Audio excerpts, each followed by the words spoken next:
শুভ সকাল। সবাইকে আমন্ত্রণ জানাচ্ছি এখন টিভির স্বাস্থ্য বিষয়ক নিয়মিত আয়োজন আরোগ্য নিকেতনে। আজ আমরা কথা বলবো ওভারিয়ান বা ডিম্বাশয় ক্যান্সার নিয়ে এবং এর সচেতনতা ও প্রতিকার নিয়ে। এই বিষয়ে কথা বলার জন্য স্টুডিওতে উপস্থিত রয়েছেন ২ জন বিশেষজ্ঞ। অধ্যাপক রেহানা পারভীন, গাইনি অনকোলজি বিশেষজ্ঞ, প্রাক্তন বিভাগীয় প্রধান ন্যাশনাল ক্যান্সার ইনস্টিটিউট ও বর্তমানে সিনিয়র কনসালটেন্ট স্কয়ার হাসপাতাল, গাইনি অনকোলজি বিভাগ। অধ্যাপক ডাক্তার রকিবউদ্দিন আহমেদ, অধ্যাপক ও বিভাগীয় প্রধান, রেডিয়েশন অনকোলজি বিভাগ, জাতীয় ক্যান্সার গবেষণা ইনস্টিটিউট ও হাসপাতাল। আপনাদের দুজনকে স্বাগতম। আমি প্রথমে অধ্যাপক রেহানা পারভীন ম্যাডামকে একটু জিজ্ঞেস করছি যে ওভারিয়ান ক্যান্সারটা আসলে কি বা ডিম্বাশয় ক্যান্সারটা কি? ওভারিয়ান ক্যান্সার সম্বন্ধে সবারই একটা ভীতি রয়ে গেছে। তো ওভারিয়ান ক্যান্সারটা কি বলতে বোঝাচ্ছে যে মহিলাদের প্রজননতন্ত্র, দ্যাট মিনস আমাদের রিপ্রোডাক্টিভ অর্গান যেটাকে বলি, সেখানে জরায়ু থাকে এবং 2টা ওভারি থাকে যেটাকে ডিম্বাশয় বলে। সেখান থেকে ডিম্ব রিলিজ হয় প্রেগনেন্সির জন্য, বাচ্চা হয়, আর ওদিক থেকে হরমোন তৈরি হয়। এই 2টা ফাংশন হলো ডিম্বাশয়ের এবং সেটা 2টা ডিম্বাশয় থাকে। এই ডিম্বাশয়ের মধ্যে যখন ক্যান্সার হয় তখন এটাকে আমরা ডিম্বাশয়ের ক্যান্সার বলি। এটা জরায়ুর ক্যান্সার আর ডিম্বাশয়ের ক্যান্সার আলাদা জিনিস। সাধারণত এটা কোন বয়সে হয় বা বাংলাদেশে কেমন বা সারা পৃথিবীতে কেমন? এইটা ইনসিডেন্স বলতে গেলে যে ওয়ার্ল্ড ওয়াইড এটা এখন বলা হয় যে ওদের ঝুঁকি বেশি। এখন প্রতি 50 জনের মধ্যে একজনের দেখা যায় ওরা ঝুঁকিতে থাকে। আর আমাদের দেশে এটা ওভারিয়ান ক্যান্সারটা একটু কম। আমাদের সার্ভাইকাল ক্যান্সার মানে জরায়ু মুখের ক্যান্সারের ইনসিডেন্সটা বেশি। আর ওভারিয়ান ক্যান্সারের বেলায় দেখা যাচ্ছে যে এটা সমীক্ষায় দেখা গেছে যে প্রতি 4.4 পার 100,000 উইমেন পার ইয়ার। আর মর্টালিটির মৃত্যুর ঝুঁকি অনেক বেশি। এটা এমন একটা ক্যান্সার যার মৃত্যুর ঝুঁকি অনেক বেশি এবং সেটা হলো 3.3 পার 1000 উইমেন পার ইয়ার। এটা হলো ইনসিডেন্স। আর ঝুঁকির মধ্যে বলতে গেলে হলো যে ওভারিয়ান ক্যান্সারটা যে কোনো বয়সে হতে পারে, তবে সাধারণত এইটা ওল্ড এজে বেশি হয়। আফটার 50 বছরের পরেই ওটার বেশি হয়। অন্যান্য বয়সও হতে পারে, ইভেন ইয়াং মেয়ে যারা 20 বছরের নিচে তাদেরও হতে পারে। তো এখানে একটা ইম্পর্টেন্ট কথা হলো যে 50 বছরের বেশি যদি বয়সে ক্যান্সার ওভারিয়ান টিউমার হয় সেখানে ক্যান্সারের ঝুঁকি বেশি। এখানে আমি একটা কথা বলতে চাচ্ছি যে টিউমার মানেই ক্যান্সার না। টিউমার ওভারিতে টিউমার 2 ধরনের হয়, একটাকে আমরা বলি বেনাইন আর একটা মেলিগন্যান্ট। বেনাইন মানে হলো এর ক্যান্সার হওয়ার ঝুঁকি নাই। টিউমার আছে, এটা চিকিৎসা করতে হবে কিন্তু এটার ক্যান্সার হওয়ার ঝুঁকি নাই। আর ক্যান্সার যেটা ওটা ক্যান্সারই, এবং এই ক্যান্সার থাকলে তার মৃত্যুর ঝুঁকি অনেক বেশি এবং তার অবশ্যই চিকিৎসা দরকার। আর 20 বছরের নিচে যদি মেয়েদের ক্যান্সার টিউমার হয়, ওভারিতে টিউমার হয়, সেটাও ক্যান্সার হওয়ার ঝুঁকি বেশি। কোনোভাবে কি পারিবারিক ইতিহাস এগুলোর কোনো হ্যাঁ, ঝুঁকির আরেকটা সাথে ব্যাপার সম্পর্ক আছে। আছে? হ্যাঁ, আরেকটা ব্যাপার আছে যে যাদের দেখা গেছে যে ফ্যামিলিতে যদি ওভারিয়ান ক্যান্সার থাকে এবং অথবা ব্রেস্ট ক্যান্সার থাকে, এখানে একটা জিনের ব্যাপার আছে, আমরা যেটাকে BRCA1 BRCA2 বলি। এই জিনের মধ্যে মিউটেশন মানে যদি কিছু পরিবর্তন হয়ে যায় তাহলে সেই ক্ষেত্রে যার মধ্যে ওই জিনের পরিবর্তন আছে তার এই ক্যান্সার হওয়ার ঝুঁকি আছে। এবং এই যে পরিবর্তন যদি থাকে এটা ফ্যামিলিতে রান করে, যেমন নানি, খালা, দাদি, ফুফু, তারপর অন্যান্য বোনরা, এদের মধ্যে হওয়ার ঝুঁকি থাকে। তো এই জন্য এটা বেশি না, এটা 5 to 10% কেসে এই ওভারিয়ান ক্যান্সারের মানে ফ্যামিলিয়াল যেটা রান করে অনলি ইনসিডেন্স হলো 5 to 10%, কিন্তু হওয়ার ঝুঁকি আছে। কি ধরনের উপসর্গ সাধারণত আমরা পেয়ে থাকি? ওভারিয়ান ক্যান্সারের বেলায় সাধারণত রোগীরা কি ধরনের উপসর্গ নিয়ে আসেন? হ্যাঁ, ওভারিয়ান ক্যান্সারের উপসর্গ বলতে আমরা বুঝি যে সাধারণত ওভারিয়ান টিউমার ক্যান্সার যেটা হয় আর্লি স্টেজে এটা কোনো সিমটম প্রডিউস করে না। কারণ কি, ওভারিয়ান টিউমার আর্লি স্টেজে কোনো পেইন হয় না। যেহেতু পেইন হয় না তো কাজী পেশেন্ট বুঝতে পারে না, আস্তে আস্তে টিউমারটা বড় হয়ে যায়। আর যখন বড় হয়ে অ্যাডভান্স স্টেজে চলে যায় তখন এটা সিমটমটা আসে, এবং সিমটমটা সাধারণত কিছুটা ভেগ সিমটম হয়, যে খিদা মন্দা, অল্প খেলে পেট ভরে যাচ্ছে, পেটটা ভরা ভরা লাগছে, এরকম হয়। তখন পেশেন্ট মনে করছে যে তার গ্যাস্ট্রিকের সমস্যা, গ্যাস হচ্ছে, তখন সে মেডিসিনের ডাক্তারের কাছে যায়, ওষুধপত্র খায়, কিন্তু দেখা যাচ্ছে ইমপ্রুভ করছে না। তা আলটিমেটলি যখন ইমপ্রুভ করছে না আলট্রাসোনোগ্রাম করা হয়, আলট্রাসোনোগ্রাম করে ও টিউমারটা ধরা পড়ে। এইটা হলো একরকম। আর একটা হলো যে অ্যাডভান্স স্টেজে যদি চলে আসে তখন একদম পেট ফুলে যাচ্ছে, পেটের মধ্যে টিউমার আসছে, পেটের মধ্যে পানি আসছে, ইভেন দেখা যায় যে লাংসে পানি চলে গেছে, শ্বাস নিতে পারছে না, এই অবস্থায় চলে আসতে পারে। অল্প বয়স্কদের এটা হতে পারে। আর অল্প বয়সে 20 বছরের আগে সাধারণত হয়। তো এদের চিত্রটা একটু ডিফারেন্ট। এরকম চিত্রটা ডিফারেন্ট কেন? এদের যখন টিউমারটা হয়, টিউমারটা মানে সাডেনলি বড় হয়ে যায়, 1 মাস 2 মাসের হিস্ট্রি, এবং যেহেতু সাডেনলি বড় হয়ে গেছে তখন দেখা যাচ্ছে তার পেটটা বড় হয়ে যাচ্ছে এবং তার খুব পেটে ব্যথা হয় এবং অনেক সময় বমি হতে পারে। তো এইখানে একটা সমস্যা হচ্ছে যে এই মেয়েদেরকে অনেক সময় অ্যাপেন্ডিসাইটিস চিন্তা করা হয়, এবং অ্যাপেন্ডিসাইটিস করে ওই দিক দিয়ে দেখা যাচ্ছে যে চিকিৎসা, ওই অ্যাপেন্ডিসাইটিসের লাইনে চিকিৎসা হয়, তখন আলট্রাসোনোগ্রাম করে দেখা যায় যে না, পেটের মধ্যে একটা বড় টিউমার হয়েছে। ধন্যবাদ ম্যাডাম। অধ্যাপক রকিবউদ্দিন আহমেদ, ম্যাডাম তো উপসর্গের কথা বললেন, কেমন রোগ হয়, কাদের মধ্যে হতে পারে, এইসব বিস্তারিত বললেন। এটা এখন ডায়াগনোসিস কীভাবে করতে হয় বা কীভাবে আমরা করি? ওভারিয়ান টিউমার আসলে ম্যাডাম অলরেডি বলে ফেলেছেন, এটা আর্লি স্টেজে এটাকে সাধারণত লক্ষণগুলি প্রকাশ হয় না, অ্যাডভান্স ক্ষেত্রেই আমাদের কাছে আসে। তো আমরা যে ডায়াগনোসিস তো আমরা যেগুলি করতে পারি সেগুলো হচ্ছে আমরা রেডিওলজিক্যাল ডায়াগনোসিস করার চেষ্টা করি। দ্যাট ইজ, সেটি রেডিওলজি বলতে এটা আলট্রাসাউন্ড করা যেতে পারে, এটা অ্যাবডোমেনের সিটি, অ্যাবডোমেনের এমআরআই, আমরা চেস্টের সিটিও করি। আমরা এটাকে আরও স্টেজিং, আসলে একটা হলো রোগের জন্য একটা স্টেজিং কোথায় ছড়িয়ে গিয়েছে ওটার জন্য আরও ইনভেস্টিগেশন করা হয়, কলোনোস্কোপি, সিস্টোস্কোপি, ব্লাডে কিছু মার্কার রয়েছে এগুলো করা হয়। এগুলো দেখেই আমরা প্রাথমিকভাবে মানে চিন্তা করি যে আমরা পেশেন্টদের কি করব। আসলে ovarian cancer most of the পেশেন্টই অনেক অ্যাডভান্স ক্ষেত্রেই প্রেজেন্ট করে, সেই ক্ষেত্রে চিকিৎসা ব্যবস্থাটা একটু ডিফারেন্ট হতে পারে। তবে এটাকে প্রথম বায়োপসি, অর্থাৎ আমরা এটাকে বলি ল্যাপারোটমি বা ল্যাপারোস্কোপি করে বায়োপসি করা, যদি আমরা সিদ্ধান্ত নিয়ে থাকি। আর যদি শুরুতেই অ্যাকচুয়ালি এখানে মাল্টিডিসিপ্লিনারি অ্যাপ্রোচ দরকার, গাইনোকোলজিস্ট, কেউ মেডিকেল অনকোলজিস্ট, রেডিওলজির লোক, সবগুলি মিলিয়ে যদি শুরুতেই এরকম মনে হয় যে না এটি অপারেবল পর্যায়ে নাই, তখন কিন্তু আমাদের ট্রিটমেন্ট পলিসিটা পাল্টিয়ে যায়। এটা ডিলেমা তো ম্যাডাম আছে যে আমরা ওভারিতে কি কোর বায়োপসি করতে পারবো কি পারবো ইয়েস, না। এখানে একটা ইম্পর্টেন্ট জিনিস হলো যে ওভারিয়ান টিউমার যখন আমরা সন্দেহ করি তখন আমরা তার মানে ক্লিনিক্যাল এক্সামিন করি, আমরা একটা সন্দেহ হয় পেটের উপরে হাত দিয়ে বা ভেজাইনাল এক্সামিনেশন করে তো আমরা একটা টিউমার মনে করি, সন্দেহ করি, তখন ফার্স্ট কাজ হলো আলট্রাসোনোগ্রাম। এবং এই আলট্রাসোনোগ্রামের মধ্যে সবচেয়ে ইম্পর্টেন্ট হলো মাসিকের রাস্তায় যে আলট্রাসোনোগ্রাম, যেটাকে আমরা টিভিএস বলি। এই টিভিএস করলে সবচেয়ে ভালো, ট্রান্সভেজাইনাল আলট্রাসাউন্ড, যেটা এইটা করলে পরে ওভারিয়ান টিউমারটাকে খুব ভালোভাবে বোঝা যায়। কারণ ওভারিয়ান টিউমারের মধ্যে অনেক ধরনের, এটা কি ঝুঁকিপূর্ণ টিউমার না একটা সাধারণ সিস্ট, এই জন্য একজন অভিজ্ঞ ডাক্তার যদি এটা আলট্রাসোনোগ্রাম করে তাহলে সে বুঝতে পারে, ওর ক্যারেক্টার দেখে আমরা শনাক্ত করতে পারি যে এটা কী ধরনের টিউমার আছে, নাম্বার 1। নাম্বার 2 হলো তখন আমাদের কিছু টিউমার মার্কার করতে হয়, এটা কি ম্যালিগনেন্ট কিনা, ক্যান্সার কিনা, এটা বোঝার জন্য। এটা যখন হয়, এবং সবচেয়ে বড় কথা তখন আমরা এটা কোন স্টেজে চলে গেছে, এটা ছড়ায় গেল কিনা, সেটা করার জন্য আমরা সাধারণত এমআরআই করি। তো এমআরআই সব করার পরে যদি দেখা যায় যে না এটা ওভারির মধ্যেই আছে, তখন এটা ক্যান্সার কি ক্যান্সার না এটা বোঝার জন্য কখনোই এফএনএসসি বা কোর বায়োপসি করা উচিত না। কারণ ওভারির মধ্যে যদি এখানে থাকে তখন এটা স্টেজ 1, তখন এটা ছড়ায় নাই। আর আমি যদি ওখানে একটা ফুটা করে আমি যদি টিস্যু নিতে চাই, তখন ওই সেলগুলো যে পেটের মধ্যে পড়ে গেলে এটা ছড়ায় গিয়ে স্টেজ বেড়ে যাবে। তখন ওই যখন ওভারির মধ্যে কনফাইন্ড থাকে এবং বোঝা যাচ্ছে যে আমি এটা সার্জারি করে ফেলতে পারবো, ক্যাপসুলটা রাপচার করা যাবে না, সেই ক্ষেত্রে এটা কন্ট্রাইন্ডিকেটেড, আমাদের ভাষায় কন্ট্রাইন্ডিকেটেড মানে করাটা নিষেধ। কোর বায়োপসি করা, এফএনএসসি করা নিষেধ। কিন্তু যখন দেখা যায় এটা একটা রোল আছে, কিন্তু যখন দেখা গেলো যে এটা অ্যাডভান্স স্টেজে চলে গেছে, এখন আমি সার্জারি করতে পারবো না, সার্জারি ইজ নট পসিবল, সেখানে আমাকে ট্রিটমেন্ট দিতে হবে, আগে কেমোথেরাপি দিতে হবে। এখন কেমোথেরাপি একটা টক্সিক ড্রাগ, এখন ওটা দিতে হলে আমার টিস্যু বায়োপসি যদি না থাকে, আমি কনফার্ম যদি না করতে পারি, তাহলে আমি কেমোথেরাপিতে যেতে পারছি না। কাজে তখন আমাকে এফএনএসসি করে, ভালো হয় core biopsy is better then FNAC, খুবই ভালো। কোর বায়োপসি করার সুযোগ থাকলে তখন কোর বায়োপসি করে টিস্যুটা ডায়াগনোসিস করে ক্যান্সারটা কনফার্ম করে দেন আমি প্রসিড করবো।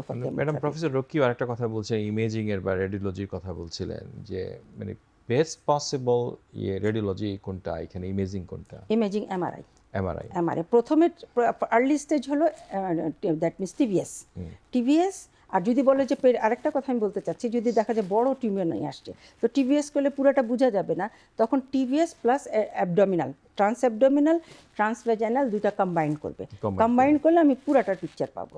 এখন এটুকু যখন হয়ে গেল, এখনও কোথায় কোথায় ছড়িয়েছে এটা আমাকে জানতে হবে, প্লাস নেচার অফ টিউমার জানতে হবে, প্লাস এটা অরিজিন অফ টিউমার জানতে হবে, কারণ অনেক বড় যখন হয়ে যায় তখন ঠিক মতন বোঝা যায় না এটা কোত্থেকে আসছে বা কোন সাইড থেকে উঠেছে। তো এই 3টা ইনফরমেশন আমাকে পেতে হলে MRI is the best. MRI with contrast, MRI of whole abdomen with contrast. Doctor Rakib, তাহলে আমরা যে বিষয়গুলো নিয়ে ম্যাডাম আলোচনা করলেন, যে সেখানে আমরা দেখতে পাচ্ছি যে আসলে কতগুলা স্পেসিফিক মডালিটির অনেক রোল আছে। যেমন আমরা এমআরআইয়ের কথাটা ডিসকাস করলাম, কারণ রেডিওলজিকে এমআরআইটা আসলে one of the best option for দেখা, এবং এটাও একটা ইম্পর্টেন্ট বিষয় যে যে আমরা যে কোর বায়োপসি আসলে করতে পারবো কি পারবো না, এটা বিকজ এটা নিয়ে অনেকগুলো ইয়ে আছে। তো এটা আমরা কিন্তু একটা ক্লিয়ার কনসেপশন যে অনেক সময় অন্য জায়গার ক্ষেত্রে এই ক্ষেত্রের মধ্যে একটু পার্থক্য আছে আলোচনাগুলোর মধ্যে। তো ডায়াগনস্টিক্যালি আর কি কি ইনভেস্টিগেশন আমরা করতে পারি? না, আমরা তো ইতিমধ্যেই আসলে এটা স্টেজিংয়ের সাথে সম্পর্ক। যেই পেশেন্টগুলো অলরেডি খুব অ্যাডভান্স স্টেজে চলে গিয়েছে, অ্যাসাইটিস বা পেটে পানি চলে আসছে, যেটাকে শুরুতেই গাইনিকোলজিস্টের কাছে বা মেডিকেল অনকোলজিস্টের কাছে মনে হইতে পারে যে এটা ইনঅপারেবল, ক্লিনিক্যাল অনকোলজিস্টের কাছে আর কি, সেই ক্ষেত্রে যদি মেডিকেল ক্লিনিক্যাল অনকোলজিস্ট, তখন আমরা কিন্তু বেসিক্যালি এই জাতীয় কোর বায়োপসি করে টিস্যু ডায়াগনোসিস করতে হয়। ওভারিয়ান ক্যান্সার ডায়াগনোসিস করতে হলে বায়োপসি করতে হবে, এটা তো সঠিক। টিস্যু নিতে হবে। তা টিস্যু নেওয়ার অপশন ফ্রম সার্জিক্যাল অনকোলজিস্ট বা গাইনি অনকোলজিস্টের পক্ষ থেকে এটিকে ল্যাপারোটমি বা ল্যাপারোস্কোপি করে বায়োপসি নেওয়া যেতে পারে, যখন এটা মনে হতে পারে যে না এটা এই আলোচনাগুলো আমরা করেছি, জি অলরেডি হয়ে গিয়েছে। এর মধ্যে যে আমরা যে স্টেজিং ইনভেস্টিগেশন যেগুলো করি, আমরা আর কি করতে পারি? আমরা করতে পারি, যেটা বললেন এরপরে আরো কিছু করার আছে কি করা যেতে পারে। স্টেজিং আরো সুন্দরভাবে স্টেজিং করার জন্য, অর্থাৎ রোগটা অন্য কোথাও চলে গিয়েছে কিনা বোঝার জন্য আমরা আসলে কলোনোস্কোপিও করতে পারি, আমরা সিস্টোস্কোপিক ইভ্যালুয়েশন করতে পারি, আমরা মার্কারগুলো করতে পারি, আমরা আজকাল তো জেনেটিক বিষয়গুলো দেখা হয়, সেখান থেকে আমরা ওই BRCA1 BRCA2 এগুলো দেখি। আমরা এখন আরও দেখতে পারি, MSI দেখতে পারি, এগুলো মলিকুলার বায়োলজি বা মলিকুলার নেচারটা দেখার জন্য। আর বাদবাকি অংশ তো এগুলোই সাধারণত আমরা করে থাকি।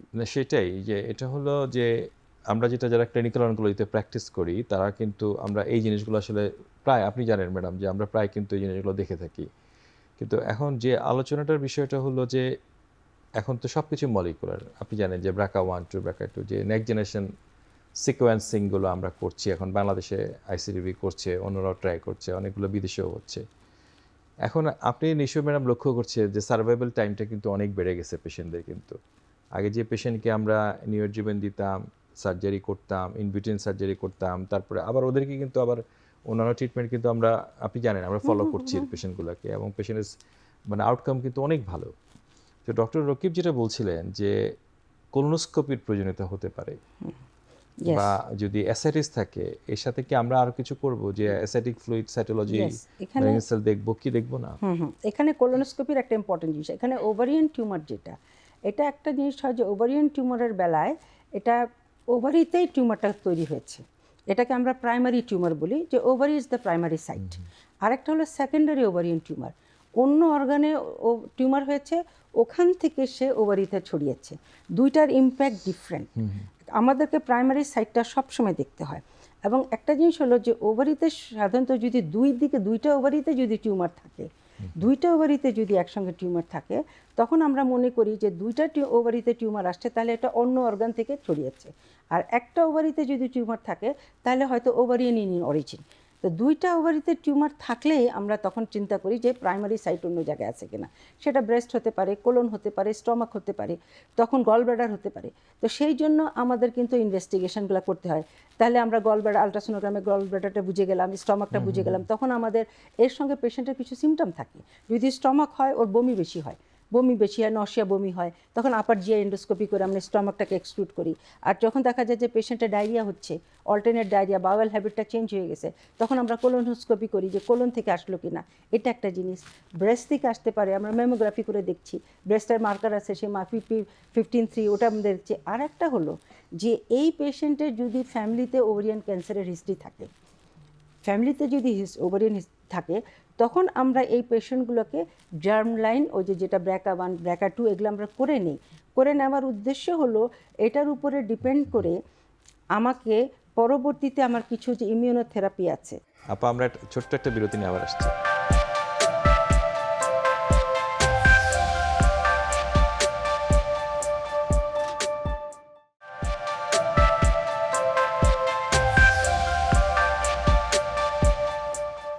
প্রফেসর রকিব, যে আলোচনাগুলো ম্যাডাম করছিলেন সেই আলোচনাগুলোর মধ্যে অনেক ইম্পর্টেন্ট বিষয়গুলো উঠে আসছে।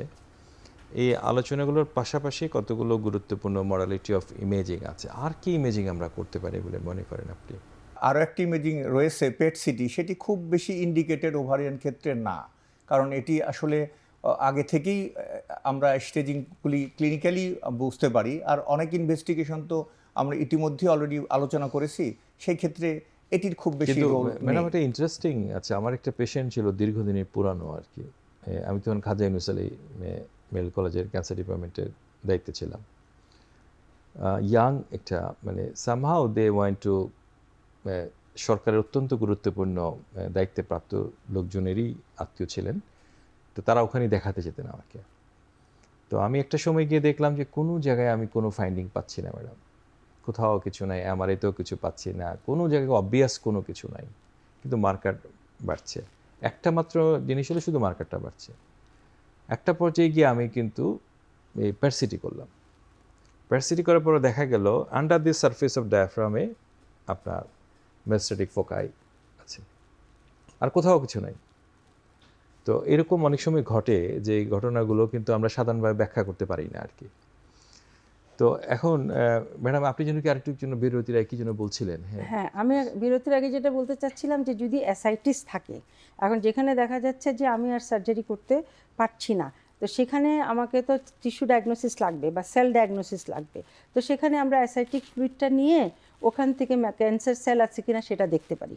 ক্যান্সার সেল যদি দেখতে পারি তাহলে আমরা করি ওখানে একটা cancer FNAC, that means ascitic fluid নিয়ে একটা ডায়াগনোসিসের রোল আছে, কিন্তু এটা আমরা আগে বেশি করতাম। এখন যখন দেখেছি যে অ্যাসাইটিস আছে, সেক্ষেত্রে আবার তার একটা টিস্যুও দেখাচ্ছে, ভালো একটা টিস্যু মানে টিউমারের একটা লোকেশন আছে, তো সেখান থেকে কোর বায়োপসি আমরা নিয়ে ফেলি, ওটা মোর অথেন্টিক নাম্বার ওয়ান। আর 2 নম্বর কথা হলো যে পেশেন্টের পানি পেটে বেশি চলে আসে, ডিস্ট্রেস হচ্ছে, সহ্য করতে পারছে না, সেখানে পেরিটোনাল ফ্লুইড আমরা কিছুটা উইথড্র করে দিই। এবং সেখানে অ্যাসাইটিক ফ্লুইড থেকে ম্যালিগনেন্সি ডায়াগনোসিস করার চেয়ে সেক্ষেত্রে যদি আমার টিউমারের একটা বড় লিশন থাকে যেখান থেকে আমি কোর বায়োপসি নিতে পারবো, দ্যাট উইল বি বেটার, এটা আমি বলতে চাচ্ছি। আর আপনার পেট সিটির ফেভারে একটা কথা বলি, সেটা হলো যে পেট সিটির একটা রোল আছে যখন রিকারেন্স সাসপেক্ট করি, সেখানে তো ডেফিনেটলি একটা রোল আছে। সেখানে হলো যে আপনি মার্কার দেখলেন, মার্কার রেজ করে যাচ্ছে, অথবা পেশেন্ট সিমটম নিয়ে আসছে, সিমটম নিয়ে আসলেই তো আমি একটা ইমেজিংয়ে চলে যাচ্ছি, আলট্রাসোনোগ্রামে যাচ্ছি বা সিটি স্ক্যানে যাচ্ছি, মার্কার করছি, দেখছি ওগুলো বাড়ছে, অথবা দেখা হলো মার্কার বাড়তেছে কিন্তু আপনার কোনো এভিডেন্স নাই, শুধু মার্কারের উপরে ডিপেন্ড করে কেমোথেরাপি দেওয়া যাবে না। তো সেই ক্ষেত্রে মার্কার বেড়ে গেলে আমার এভিডেন্স লাগবে। এখন যেহেতু পেট সিটি চলে আসছে, মাইনার লিশনও যদি থাকে যেটা এমআরআই অথবা সিটি স্ক্যান মিস করবে, সেইখানে ওইটা পেট স্ক্যান ধরতে পারবে, সেই জন্য পেট স্ক্যানটা ওই সময় করতে হয়। এক্স্যাক্টলি, কারণ এই টিউমার মার্কার তো বিনাইন কজগুলো তো বিনাইন কজে বাড়ে, এই জন্য টিউমার মার্কার বাড়লেই আমি কেমোথেরাপিতে যেতে পারবো না। না ম্যাডাম, অনেক ধন্যবাদ আপনাকে। ডক্টর রকিব, তাহলে ওভারিয়ান ক্যান্সার আমরা তো ধরতে সমস্যা হচ্ছে আমাদের, যেহেতু আমাদের কাছে দেরি করে আসে, বা বিকজ সিমটমটা টাইমলি প্রডিউস করে না, বিকজ অফ অ্যাবডোমেনটা এত বড় মানে জায়গা যেখানে, সেখানে কিন্তু একটা ওভারি বড় হলেও কিন্তু আসলে কিন্তু ওটা খুব বেশি সিমটম ক্রিয়েট করে না। তাহলে আমাদের কি কোনোভাবে কি আমরা বুঝতে পারবো যে স্ক্রিনিং করা যাবে কি এগুলোকে, কোনোভাবে সম্ভব? অ্যাকচুয়ালি ওভারিয়ান ক্যান্সার এটাই তার চরিত্র, সে অ্যাডভান্স ক্ষেত্রে পৌঁছায়। বলা হয়ে থাকে 70% পেশেন্টই স্টেজ 3-তে আসে, তো সুতরাং আর্লি ডায়াগনোসিস করাটা কঠিন হয়ে যায় যেহেতু কোনো উপসর্গ থাকে না।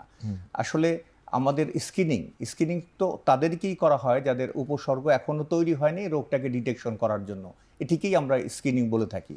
সাধারণত ওভারিয়ান ক্যান্সারে স্ক্রিনিং যেটি করা হয়ে থাকে রুটিনলি, সেটি হচ্ছে একটা ট্রান্সভ্যাজানাল আল্ট্রাসাউন্ড করা যেতে পারে, আর ব্লাডে আমরা সিরাম CA-125 এরকম একটি মার্কার, এ দুটো আমরা দেখে থাকি। যদিও এই দুটো খুব অথেন্টিক স্ক্রিনিং প্রোগ্রাম ওভারির ক্ষেত্রে তাও না, তারপরও এই দুটোর মাধ্যমে আমরা যারা অধিক ঝুঁকিতে রয়েছে এইরকম একটা গ্রুপকে আমরা এই দুটো, অর্থাৎ এই যে ও যে বললেন প্রফেসর রকিব যে বললেন অধিক ঝুঁকিতে, কারা অধিক ঝুঁকিতে? হ্যাঁ, এখানে একটা কথা আছে, অধিক ঝুঁকি বলতে বোঝাচ্ছে যার ফ্যামিলিতে ওভারিয়ান ক্যান্সার আছে, যার ফ্যামিলিতে ব্রেস্ট ক্যান্সার আছে, পেশেন্ট নিজেই ব্রেস্ট ক্যান্সারের রোগী, অথবা তার ওই যে জিনের কথা বলেছিলাম ওই মিউটেশন তার মধ্যে আছে, তখন এরকম যদি মিউটেশন থাকে তার 40 to 50% রিস্ক হলো ওভারিয়ান টিউমার ডেভেলপ করার। তো কাজেই তাদেরকে একটা স্ক্রিনিংয়ের মধ্যে রাখতে হবে। কিন্তু সবচেয়ে বড় কথা হলো ডক্টর রকিব যেটা বলেছেন যে বাংলাদেশ মানে ওয়ার্ল্ডে কোথাও এখনও অথেন্টিক কোনো স্ক্রিনিং সিস্টেম ডেভেলপ হয়নি। এটা ট্রান্সভাজাইনাল আলট্রাসোনোগ্রাম অ্যান্ড CA-125 যে মার্কার, এটা দিয়ে অনেক ট্রায়াল করা হয়েছে, কিন্তু দেখা গেছে যে না, এটা আমাদের ঝুঁকিটা কমাচ্ছে না। তারপরে বলা হয় যে এরা যেহেতু ঝুঁকিতে আছে, কাজে এদেরকে অ্যানুয়ালি ট্রান্সভাজাইনাল আলট্রাসোনোগ্রাম আর CA-125 এই দুইটা করে রাখতে হবে।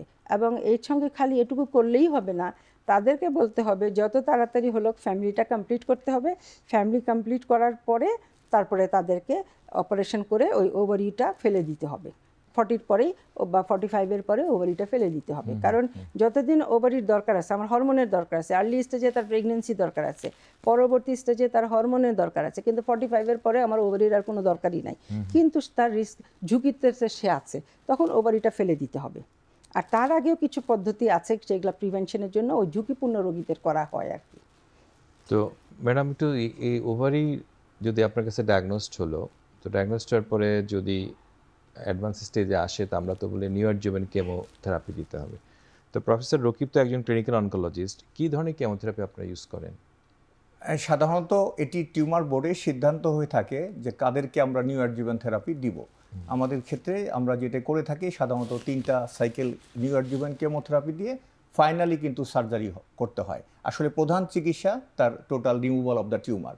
কেমোথেরাপি সাধারণত আমরা প্যাকিটেক্সিল, কার্বোপ্লাটিন এইরকম নামে দুটো এজেন্ট পাওয়া যায়, এগুলো আমরা 3টা সাইকেল। আর কোনো কিছু কি আপনারা চিন্তা করেন এখন? এখন আমরা আরও কিছু চিন্তা করে থাকি। এখন তো আরও আধুনিক কিছু এসে গেছে, আমরা এখন আরও ওর সাথে ইমিউনোথেরাপি আমরা অ্যাড করতে পারি। ইমিউনোথেরাপি অ্যাড করলে এই যে নিউঅ্যাডজুভেন্ট কেমোথেরাপির রেসপন্সগুলো বেড়ে যায়।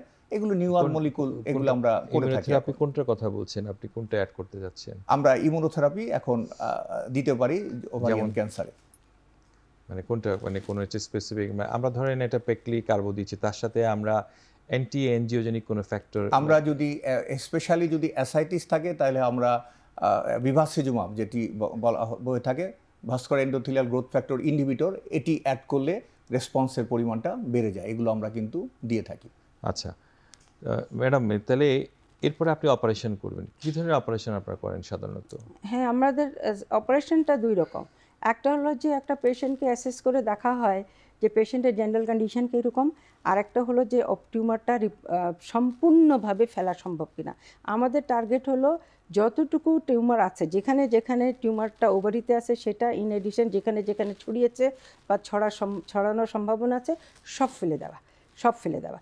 এখন যদি দেখা যায় যে হ্যাঁ পেশেন্টের জেনারেল কন্ডিশন পারমিট করছে এবং আমি সম্পূর্ণটা টিউমার রিমুভ করতে পারবো, তাহলে আমি প্রাইমারিতে মানে প্রথমে আমি সার্জারিতে চলে যাব।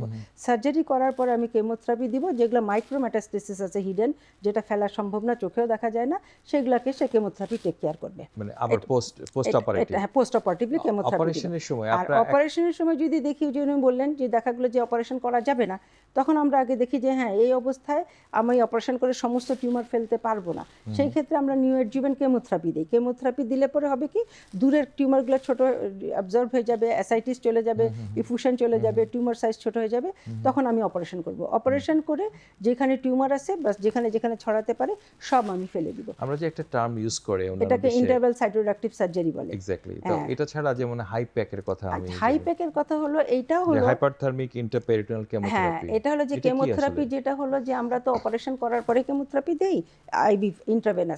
আর হাইপ্যাকটা যে হলো যে আমি যখন সার্জারি করলাম সেখানে প্রিরিকুইজিট হলো যে আমি সার্জারি করে পুরা টিউমার রিমুভ করতে পেরেছি, পুরা টিউমার রিমুভ করেছি, অ্যাবডোমেনাল ক্যাভিটি একদম খালি হয়ে গেছে, সেইখানে আমি পেরিটোনিয়ামের ভিতরেই আমি কেমোথেরাপি দিয়ে দিব, ভিতরেই কেমোথেরাপি দিয়ে দিব। তখন বলা হয় যে আইভিতে যেটুকু কেমোথেরাপি সেল কিল করে, সেখানে ডাইরেক্ট যদি আমি পেরিটোনিয়াল ক্যাভিটির মধ্যে যদি কেমোথেরাপি দেই, ওটার ইফেক্ট আরও ভালো। কেন এটা করতে হবে ম্যাডাম? এটা করতে হবে যে তাহলে এটা পেশেন্টের দেখা যাচ্ছে যে আপনি তো সার্জারি করলেন, এটা করবেন ডিউরিং সার্জারি? হ্যাঁ হ্যাঁ হ্যাঁ, আচ্ছা, সার্জারিটা শেষ করেই তারপর আমি পেটের মধ্যে কেমোথেরাপিটা দিয়ে দিব। কেমোথেরাপি দেওয়ার পর কি আমি তো যেটুকু ভিজিবল লিশন ছিল ওগুলো তো সব ফেলেই দিয়েছি, কিন্তু ইন এডিশন যেগুলো আশেপাশে ছড়ানো আছে ওটার জন্য তো যেহেতু কেমোথেরাপি দেওয়া অ্যাবডোমিনাল ক্যাভিটিটা অনেক বড়, অনেক পেট্রাল বড়। ক্যাভিটি, হ্যাঁ, পেটনাল ক্যাভিটি অনেক বড়, অনেক এখন ফ্লুইড ক্লিন আছে, হচ্ছে। কোথায় সেল আছে আপনি তো আমি তো জানি না। Right. এবং দেখা গেছে যে আমরা আইভি দিয়ে যে আমরা ইফেক্টটা পাই সেটা যদি আমি পেটের মধ্যে দিয়ে দিই তাহলে দেখা যাচ্ছে যে সেটার দ্যাট মিনস টিউমার কিলিংটা খুব ভালো হয়। কিলিংটা ভালো হয়। এক্স্যাক্টলি ম্যাডাম, না এটা খুবই চমৎকার একটা কথা বলেছেন। না সেটা আসলেই আমাদের জন্য খুবই গুরুত্বপূর্ণ যে ম্যাডাম অপারেশন করলেন বা হাইপেকও করলেন। ম্যাডাম আপনারা যে এটা কি মানে কিভাবে কি ল্যাপারোটমি করে করেন নাকি ল্যাপারোস্কোপি করে করেন নাকি রোবোটিক সার্জারি করেন, এগুলোতে কি করেন আপনারা? ওভারিয়ান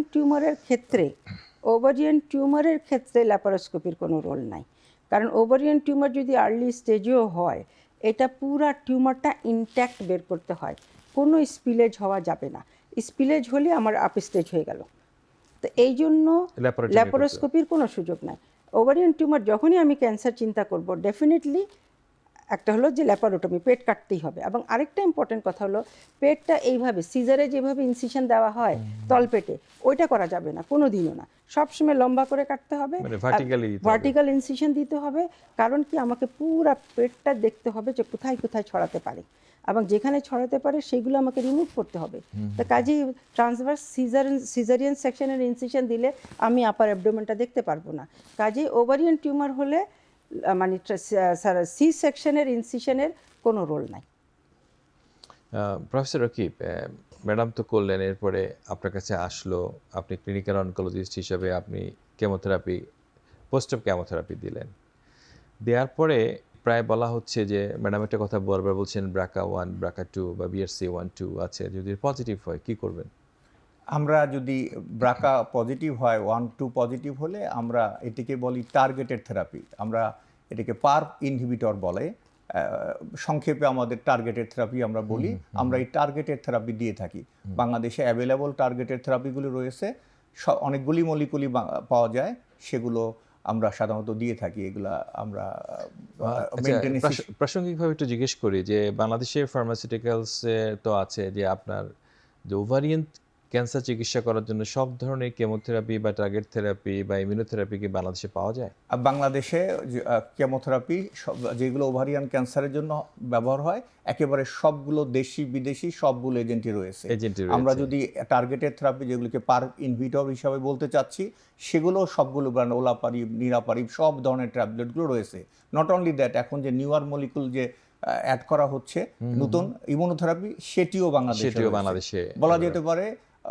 মানে আফটার সার্জারি বা অংশ যেগুলো মেডিকেল ক্লিনিক্যাল অনকোলজির পার্ট, এর প্রত্যেকটাই বাংলাদেশে একদমই অ্যাভেলেবল। রাইট। তা এই যে আপনি একটা শব্দ ব্যবহার করলেন ইমিউনোথেরাপি, এটা কি বিষয়? ইমিউনোথেরাপি অ্যাকচুয়ালি এটি বলা যেতে পারে নিউয়ার থেরাপি অপশন। ক্যান্সারের তো অনেকগুলি অপশন, সার্জারি, কেমোথেরাপি, সার্জারি, এরকম একটি অপশন ইমিউনোথেরাপি। ওটাতে আমরা কি মানে কি ইমিউনোথেরাপি দেওয়ার জন্য আমাদের কোনো কিছু দেখতে হয়? আমরা সাধারণত এই ইমিউনোথেরাপি দেওয়ার জন্য আমরা যেটা দেখে থাকি সেটি হলো আমরা PDL-1 দেখে থাকি, আমরা MS-1 যেটা সেটি বলা হয়, একটি বলা হচ্ছে MMR প্রোটিন দেখা হয় অথবা MSI দেখা হয়, যে কোনো একটি দেখলেই হয়। এগুলো দেখেই আমরা সাধারণত যারা MSI হাই গ্রুপের পেশেন্ট তাদেরকে ইমিউনোথেরাপিগুলো বেশি কাজ করে থাকে। স্কোর দেখেন, CPS, জি, এই স্কোরগুলো দেখে আপনারা এটা দেখে আমরা কাদের জন্য বেশি কাজ করবে ওই স্কোর অনুযায়ী আমরা এটা বলতে পারি, আপনারা বলতে পারেন। তখন আমরা এটা যদিও এগুলো একটু কস্টলি ট্রিটমেন্ট, সবার জন্য অ্যাপ্লিকেবল না, বাট যারা পারে তাদেরকে এটা দিলে পারে রেজাল্ট ভালো হয়। আসলে ওভারিয়ান ক্যান্সার অ্যাডভান্স ক্ষেত্রেই শুধু আসে তা না, এটি বারবার ফিরে আসে। আমরা সার্জারি করার পরও দেখেছি কেমোথেরাপি দিলেও এগুলি কোনো এক সময় ফিরে আসে। সেটি আমরা বুঝতে পারি বায়োকেমিক্যাল ফেইলর দেখে, মার্কার ফেইল করতেছে কিনা, তখন এটাকে আমরা বলি বায়োকেমিক্যাল ফেইলর। আমরা রেডিওলজি করে দেখার চেষ্টা করি তার রেডিওলজিক্যাল ফেইলর রয়েছে কিনা। কোনো এক পর্যায়ে এটি ফিরে আসবে, এটা ফিরে আসলে আবার first line, second line, even third line. আসলে ওভারিয়ান ক্যান্সার এমনই একটা ডিজিজ। আমরা একটা বিরতি নিয়ে আবার আসছি।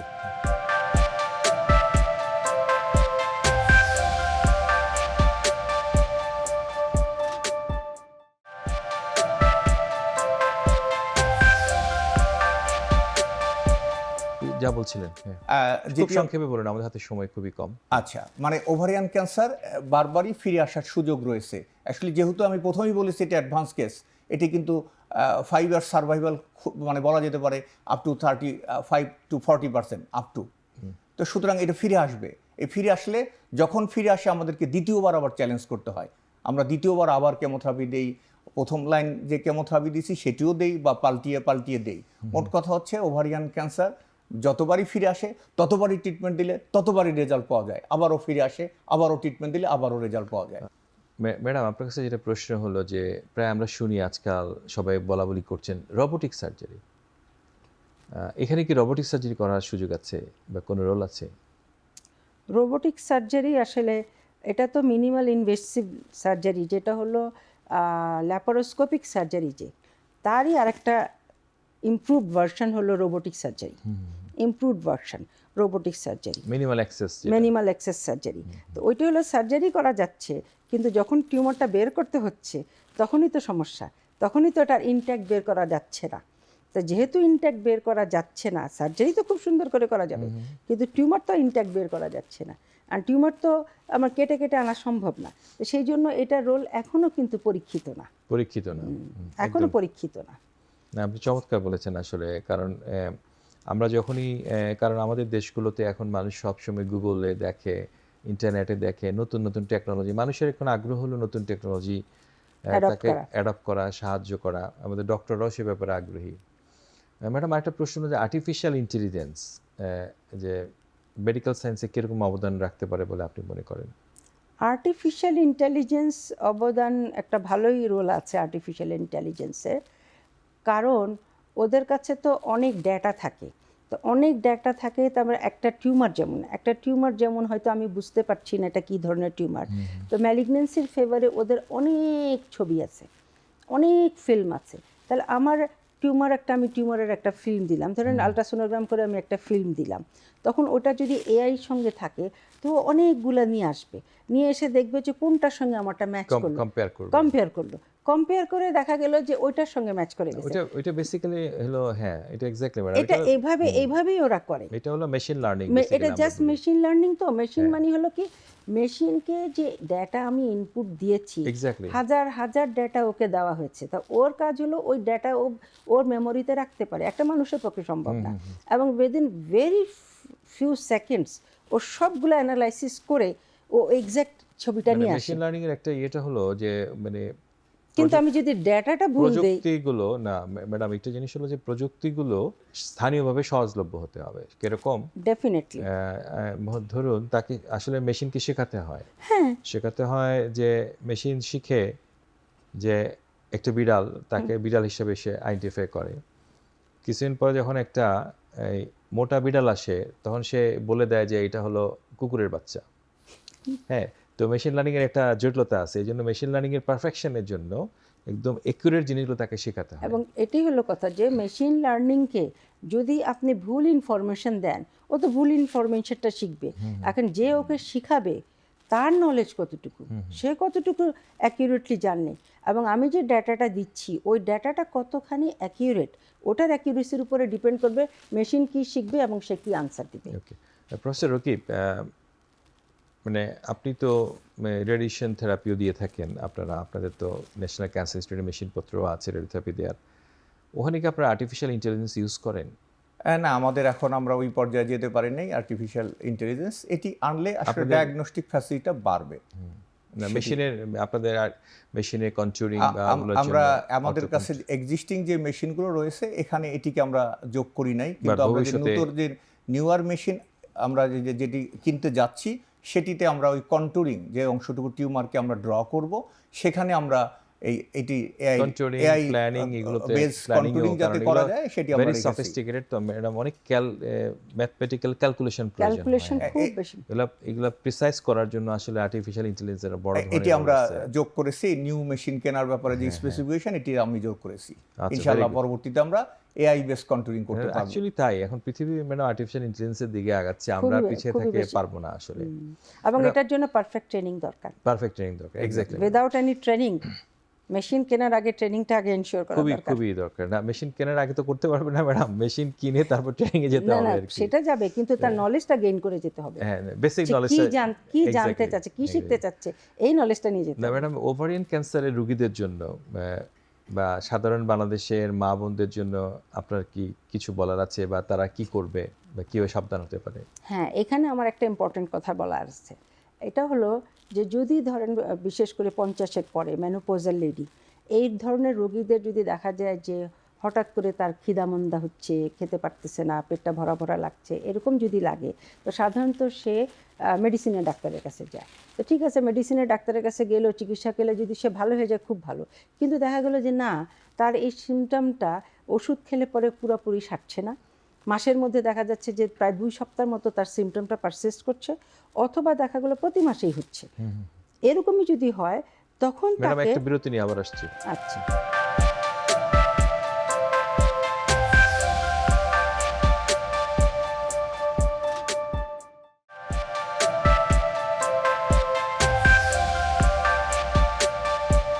বিরতির আগে ম্যাডাম যা বলছিলেন। হ্যাঁ, তো এই জন্য যদি দেখা যায় যে তার সিমটমটা ঘন ঘন হচ্ছে, ফ্রিকুয়েন্টলি হচ্ছে, সারছে না পুরোপুরি, তখন ডেফিনেটলি তাকে গাইনোকোলজিস্টের কাছে যেতে হবে।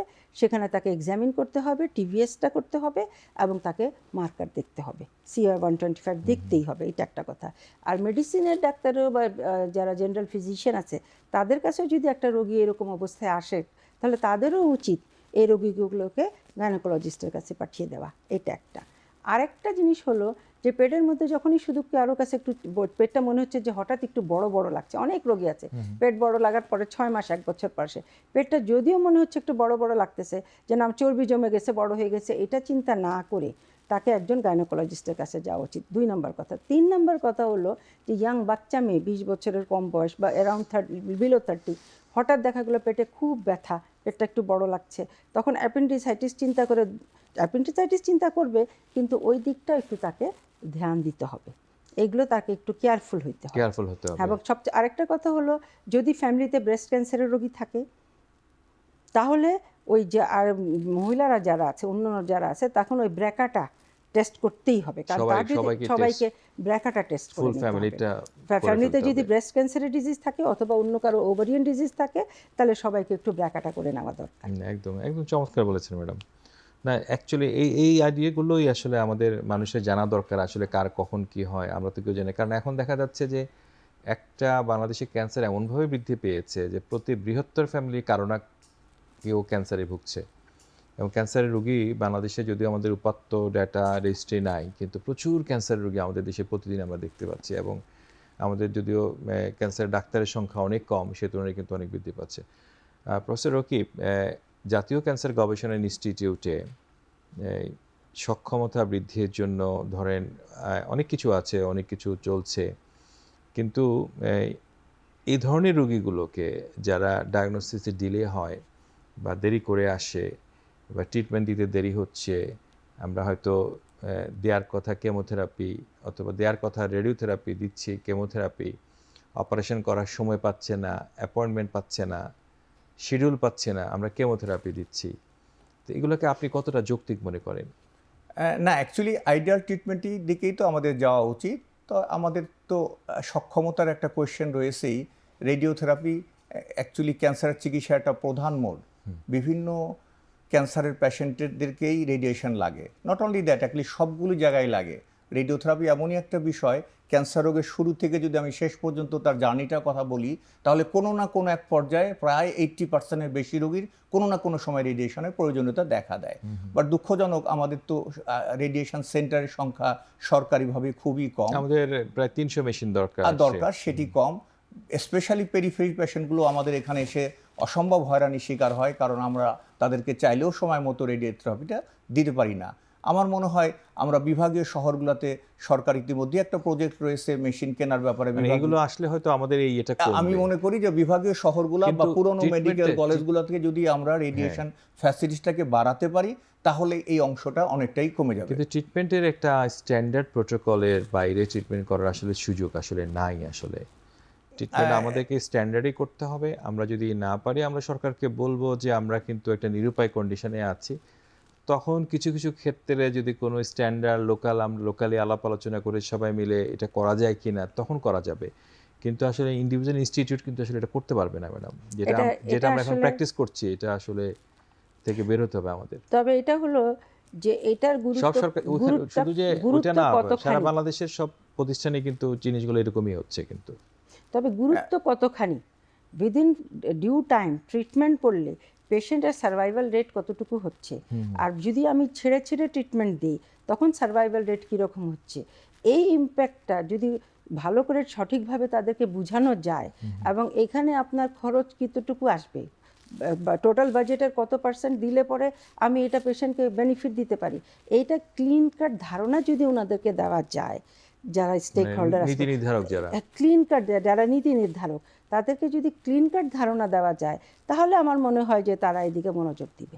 না সেটাই সত্যি। আসলে কিছুদিন আগে রেডিওথেরাপি দিবস গেল সেপ্টেম্বর 8 তারিখে, তখনও কিন্তু এই কথাগুলো বলার চেষ্টা করা হয়েছে, কিন্তু সরকারি তরফ থেকে উদ্যোগটা এখন পর্যন্ত দৃশ্যমান না। তো এই জন্য ম্যাডাম আমার একটু কাজ করার সুযোগ ছিল আপনাদের মানে স্বাস্থ্য খাত সংস্কার কমিশনে, সেখানে কিন্তু আমরা একটা প্রস্তাবনা দিয়েছি যে 32টা প্রস্তাবনার একটা সুপারিশ কিন্তু হলো ক্যান্সারের উপরে, যে ক্যান্সারে clinical oncologist, medical oncologist, gynae oncologist সংখ্যা বৃদ্ধি করা, মেডিকেল ফিজিশিয়ান বৃদ্ধি করা, মেশিনপত্র দেয়া, ক্যান্সার রেজিস্ট্রি তৈরি করা, এগুলোর কথা কিন্তু আমরা এবার কিন্তু সুপারিশের মধ্যে আছে। এইগুলো কিন্তু বাস্তবায়নের ক্ষেত্রে কিন্তু সরকার যদি উদ্যোগী না হন তাহলে কিন্তু মুশকিল। আর ক্যান্সারের ওষুধের দাম কিন্তু অনেক বেশি। আমরা বলেছি এগুলোর উপর ট্যাক্স কমানো, এপিআইগুলোর উপরকে ট্যাক্স ফ্রি করে দেয়া, যন্ত্রপাতিগুলো ফ্রি মানে ট্যাক্সগুলো ফ্রি করা। দেখা যাচ্ছে একটা যন্ত্রপাতি যেটা কেনে সেটার উপর ট্যাক্স, প্রচুর ট্যাক্স চলে আসে। তো এগুলো যদি ফ্রি না করে বেসরকারি যারা উদ্যোক্তা, যারা আসলে হসপিটাল বানাচ্ছেন, তারা তো আগ্রহী হবেন না, কারণ এই ইনভেস্টমেন্ট করে যদি ওনারা যদি রিটার্ন না পান তারা তো এখানে ইনভেস্ট করবেন না। তো এই জন্য সরকার যদি এটা করতেন যে এই জায়গাগুলোতে ট্যাক্স ফ্রি করে দিতেন এবং ওনাদেরকে সফট লোন দিতেন যে এটা মানে ক্যান্সার সেন্টার করার জন্য, তাহলে কিন্তু আমাদের $6 বিলিয়ন প্রতি বছর চলে যাচ্ছে দেশের বাইরে, সেটা কিন্তু ঠেকানো যেত। আচ্ছা, আরেকটা কথা আমি এখন মনে পড়লো, সেটা হলো যে আমাদের পাশের দেশ ভারত, ওদের কিন্তু যে মিলিন্ডা প্রতিষ্ঠান ওদের কিন্তু অনেক হসপিটাল আছে ইন্ডিয়াতে, তো মিলিন্ডা গ্রেটস, তো ওটা আমরা ওই রকম এনজিও, বাইরের তো এরকম অনেক এনজিও আছে যারা ক্যান্সার হসপিটাল তৈরি করার জন্য ফান্ড নিয়ে বসেই আছে। তা আমরা শুধুমাত্র আমাদের সরকারের উপরে একটা, এটা তো চাপ থাকবেই, তো ওইগুলাকে আমরা কেন আমি সম্পূর্ণ একমত ম্যাডাম, ওগুলো কেন আমরা মানে সরকারের একটা জিনিস করা আছে, আমরা গার্মেন্টস সেক্টরে কিন্তু সরকার প্রচুর প্রণোদনা দিচ্ছে, ফার্মাসিউটিক্যাল সেক্টরে সরকার প্রচুর প্রণোদনা দিচ্ছে, সফট লোন দিচ্ছে এবং ট্যাক্স ফ্রি করে দিচ্ছে, এক্সপোর্টের ক্ষেত্রে ট্যাক্স ফ্রি করছে, কিন্তু ক্যান্সারে যে $6 বিলিয়ন দেশের বাইরে চলে যাচ্ছে, ওটা ঠেকানোর জন্য দেশে যে ইনভেস্ট করতে হবে, দেশে সফট লোন দিলে তাড়াতাড়ি করে সেন্টার গড়বে, ট্যাক্সগুলো ফ্রি করে দিবে, ওষুধের উপর ট্যাক্স ফ্রি করে দেয়, এটাগুলো দেয়া। তো এগুলো না করলে তো আপনি ক্যান্সারের রোগীগুলোকে দেশে রাখতে পারবেন না, আপনি সেবাও দিতে পারবেন না, রোগীগুলো সত্যি সত্যি দেশের বাইরে চলে যাবে। আর আরেকটা অনেক ইম্পর্টেন্ট জিনিস হলো যে যেই ডাক্তাররা সার্জারি হোক বা রেডিয়েশন বা কেমোথেরাপি যেটাই হোক, এই ডাক্তারদের প্রপার ট্রেনিং দরকার, এবং ওভারসিজ ট্রেনিং ছাড়া কেউ পারফেক্ট হতে পারে না, এবং এই ট্রেনিংগুলা গভর্নমেন্ট লেভেলে অ্যারেঞ্জ করা উচিত। জি ম্যাডাম, আপনাকে অসংখ্য ধন্যবাদ। প্রফেসর রকিব এবং প্রফেসর রেহানা ম্যাডাম দুজনকে অসংখ্য ধন্যবাদ আজকে স্টুডিওতে আসার জন্য এবং আমাদেরকে সময় দেওয়ার জন্য।